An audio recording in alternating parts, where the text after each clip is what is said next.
فإن خير الحديث كتاب الله وخير الهدي هدي محمد صلى الله عليه وسلم وشر الأمور محدثاتها وكل محدثة بدعة وكل بدعة ضلالة وكل ضلالة في النار. فقال النبي صلى الله عليه وسلم من تمسك بسنتي عند فساد أمتي فله أجر 100 شهيد عنده من الله. فقد قال النبي صلى الله عليه وسلم وصلوا كما رأيتموني أصلي. فقد قال الله تبارك وتعالى في القرآن المجيد والفرقان الحميد بسم الله الرحمن الرحيم قل جاء الحق وزهق الباطل إن الباطل كان زهوقا. محترم سامعین کرام اور حاضرین جمعہ، گھروں کے اندر بیٹھی ہوئی میری اسلامی ماں اور بہنوں، آئیے ہم ایک ساتھ مل کر سب سے پہلے اللہ وحدہ لا شریک خالق کائنات مالک اور ارض و سما کی بڑائی و بزرگی بیان کرتے ہیں، جو پوری کائنات کا پالنے والا، جو پوری کائنات کا بنانے والا ہے، جس نے ہم تمام کے تمام انسانوں کو اس دنیا کے اندر پیدا کیا اور ہم تمام کے تمام انسانوں کو پیدا کرنے کے بعد زندگی کیسے گزارنی ہے، زندگی گزارنے کا صحیح طریقہ کیا ہونا چاہیے، اس نے ہمیں یہ سب طریقے بتلانے کے لیے اپنے بہت سے انبیاء کرام بھیجے۔ اللہ کے ان تمام کے تمام نیک بندوں پر درود و سلام نازل ہو، خصوصاً ہم سب کے آخری نبی جناب محمد عربی صلی اللہ علیہ وسلم پر ان کی درود و سلام نازل ہو۔ محترم سامعین کرام، جیسا کہ میں نے قرآن مجید سورہ بنی اسرائیل کی ایک چھوٹی سی آیت آپ لوگوں کے سامنے تلاوت کی اور اللہ کے نبی اکرم صلی اللہ علیہ وسلم کی بہت پیاری حدیث آپ لوگوں کے سامنے پڑھا، انشاءاللہ اسی کے محض آپ لوگوں کے سامنے کچھ باتیں ہوں گی۔ تو آئیے سب سے پہلے بات آئے الہی میں دعا کو ہوتا چلو کہ لا العالمین، میرے زبان سے جو بھی جملے نکلے قرآن و حدیث کی روشنی میں نکلے اور میرے تمام کے تمام مسلمان بھائیوں کو سننے سے زیادہ اس پر عمل کرنے کی توفیق عطا فرمائے، آمین۔ آج میں آپ لوگوں کے سامنے کھڑا ہوا ہوں جو موضوع لے کر، وہ موضوع میرا نماز کے متعلق ہوگا۔ نماز کے موضوع کو میں شروع کرنے سے پہلے اللہ کے نبی اکرم صلی اللہ علیہ وسلم کی اس حدیث کو دہراتا چلو کہ اللہ کے نبی اکرم صلی اللہ علیہ وسلم کی بڑی پیاری حدیث ہے کہ اللہ کے نبی اکرم صلی اللہ علیہ وسلم جب بھی منبر رسول پر کھڑے ہوتے تھے خطبہ دینے کے لیے تو سب سے پہلے آپ یہی فرمایا کرتے تھے کہ اگر دنیا میں سب سے بہتر کوئی کتاب ہے تو قرآن ہے۔ اللہ کے نبی اکرم صلی اللہ علیہ وسلم ہمیشہ ہر خطبہ جمعہ میں یہ بات بتلایا کرتے تھے کہ اگر دنیا میں سب سے بہتر کوئی کتاب ہے تو قرآن ہے، اور اگر دنیا کے اندر سب سے بہتر کسی کا طریقہ ہے تو محمد کا طریقہ ہے۔ سب سے بہتر طریقہ اگر دیکھا جائے دنیا کے اندر تو نبی اکرم صلی اللہ علیہ وسلم کا طریقہ تھا۔ نبی اکرم صلی اللہ علیہ وسلم نے ہمیں بتلایا کہ دنیا کے اندر سب سے بہتر طریقہ اگر کسی کا ہے تو جناب محمد عربی صلی اللہ علیہ وسلم کا ہے، اور اگر سب سے بہتر کوئی کتاب ہے جو ہمیں سیدھے راستے پر لے جا سکے تو قرآن مجید ہے۔ یہ اللہ کے نبی اکرم صلی اللہ علیہ وسلم ہر خطبہ جمعہ میں اس حدیث کو پڑھ کر سنایا کرتے تھے۔ اور اللہ کے نبی اکرم صلی اللہ علیہ وسلم کا ایک معمول یہ بھی تھا کہ محلے کے اندر، سماج و معاشرے کے اندر پورے ہفتے اللہ کے نبی اکرم صلی اللہ علیہ وسلم جن برائیوں کو دیکھتے تھے جمعے کے دن کھڑے ہو کر منبر پر انہی برائیوں کی اصلاح کر دیا کرتے تھے۔ اللہ کے نبی اکرم صلی اللہ علیہ وسلم پورے ہفتے اپنے محلے میں سماج و معاشرے کے اندر جتنی بھی برائیاں دیکھتے تھے، جتنی بھی غلط کاموں کو دیکھا کرتے تھے، جمعے کے دن جب منبر رسول پہ کھڑا ہوا کرتے تھے تو ان ساری باتوں کی اصلاح کرنے کے لیے اپنی زبان میں اپنے صحابہ کو سمجھایا کرتے تھے۔ اللہ کے نبی اکرم صلی اللہ علیہ وسلم کا یہی معمول تھا کہ جو معاشرے کے اندر برائیاں پائی جاتی تھی ان کو مٹایا کرتے تھے۔ اللہ کے نبی ہر برائی کو مٹاتے چلے گئے۔ ہمارے معاشرے کے اندر اگر آج دیکھا جائے تو بہت ساری برائیاں آئی ہیں۔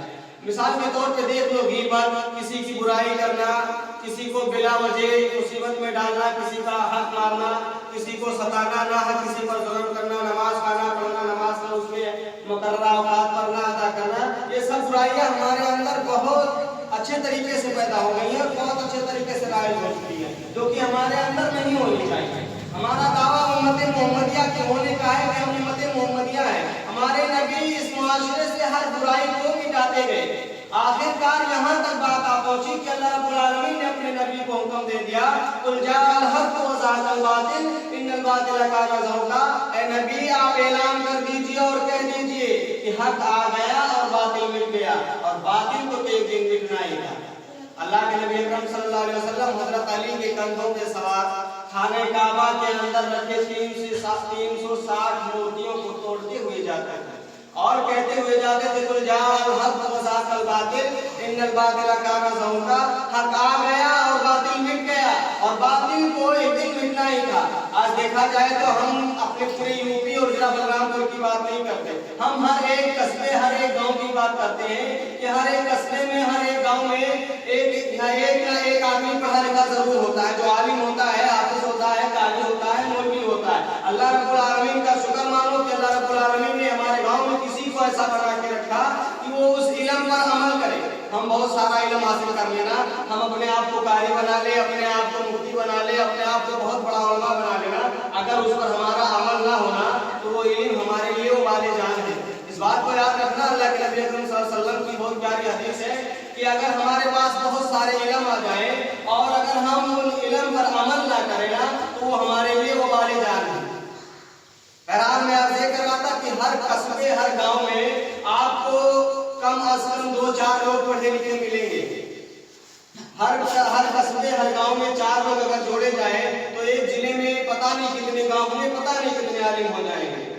अंदाजा लगा लो कि अगर जिला बलरामपुर के अंदर 1 लाख आलिम होंगे और जिला बलरामपुर के अंदर के 1 लाख आलिमों ने मिलकर इस मुआशरे के अंदर से इस दुनिया की रीति रिवाजों में से कोई एक बुराई को हटा नहीं सका, कोई एक बुराई को मिटा नहीं सका कि कोई एक बुराई को खत्म कर दे। अल्लाह के नबी अकरम सल्लल्लाहु अलैहि वसल्लम अकेले तने तन्हा ताइफ की वादियों में मार खाकर और जहां भी काफिरों ने आपको सताया वहीं पर अल्लाह के नबी अकरम सल्लल्लाहु अलैहि वसल्लम ने अल्लाह के दीन की दावत दी। अल्लाह के नबी अकरम सल्लल्लाहु अलैहि वसल्लम इस दुनिया से जाते जाते चले गए मगर बातिल को मिटा कर गए। आज हमारे मुआशरे के अंदर हमारे अंदर जो कमियां है ना, अगर हम अपने ग़रीबानों के अंदर झांक कर देखें, कुरान और हदीस का मुताला करें तो हमें पता ये चलता है कि हम अपने आप को खुद मार रहे हैं, हम अपने दीन को खुद बर्बाद कर रहे हैं। हमें बर्बाद करने वाला कोई और नहीं, हमें परेशान करने वाला कोई और नहीं। किसी गैर मजहब का मानने वाला, किसी गैर मजहब का मानने वाला, गैर धर्म का मानने वाला हमें नहीं परेशान करता, हमारे दीन को बर्बाद नहीं करता। किसी के अंदर इतनी हिम्मत ही नहीं होती कि मुसलमान पर उंगली उठाए। ये मुसलमान खुद अपने आप को उस गड्ढे में ले जाकर खड़ा कर देते हैं ना कि सामने वाला कंकर उठाकर उसके सर पे मार दे। आज हम मुसलमानों के अंदर इतनी कमियां पाई जाती हैं कि हम मुसलमान के ऊपर जो 5 वक्त की नमाज मुकर्ररा वक्तों पर फर्ज की गई है, हम उस नमाज को अगर पढ़ने भी आते हैं तो हमारी नमाज का जो सही तरीका होना चाहिए, अल्लाह के नबी अकरम सल्लल्लाहु अलैहि वसल्लम की सही असनाद की रोशनी में, सही हदीस की रोशनी में जो तरीका है, हम उस तरीके के मुताबिक अपनी नमाज को अदा नहीं करते। सबसे पहली बात यह है कि अगर हम नमाज पढ़ने के लिए आते हैं तो हमें नमाज पढ़ने से पहले नमाज के लिए वजू करना लाजिम है। अगर वजू नहीं तो नमाज नहीं, अगर वजू नहीं तो नमाज नहीं। नमाज पढ़ने के लिए वजू का होना लाजमी है। हम ठंडी के मौसम में वजू बनाने से कतराते हैं कि पानी ठंडा है, वजू बनाएंगे सर्दी हो जाएगी, जुकाम हो जाएगा, मगर नमाज अगर वजू नहीं करोगे तो नमाज नहीं होगी।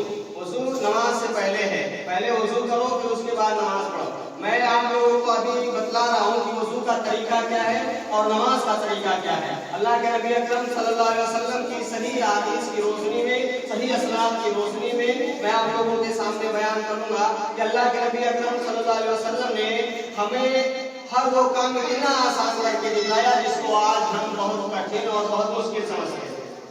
अब वो नमाज पढ़ने के लिए हमें घर से आना हो, अगर हम अपने घर से वजू बनाकर निकले तो और बेहतर है।